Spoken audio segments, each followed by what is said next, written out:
Magandang araw po sa inyong lahat. Ito po ay patuloy na aking pagre-report sa taong bayan tungkol sa mga development sa mga kaso hinggil sa mga flood control project na iskandalo. Ngayong araw, inutasan ko ang DOTR at saka yung CAAP na makipag-ugnayan sa mga kaibigan natin sa Malaysia at saka sa Singapore. Dahil ang mga pag-aari na helicopter at saka eroplano ay mukhang doon tinatago ni Saldico.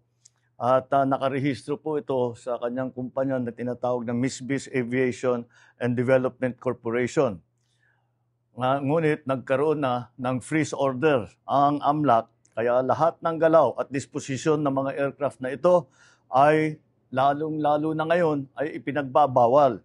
Dahil kailangan natin ipalaman sa lahat ng mga pugante, hindi pwedeng gamitin ang mga ari-arian na galing sa kaban ng bayan na tinakaw ninyo para tumakas o umiwas sa batas. You cannot steal from Filipino people and expect to hide or fly away on your private jets. You have the money to run, but you cannot outrun the Republic of the Philippines. Kaya kayo mga pugante, umuwi na kayo.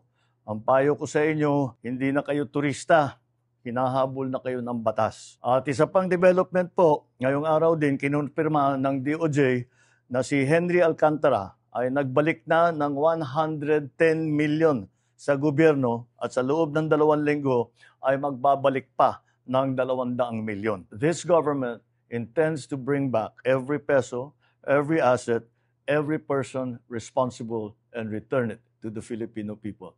Maraming salamat po. Magandang araw po sa inyong lahat.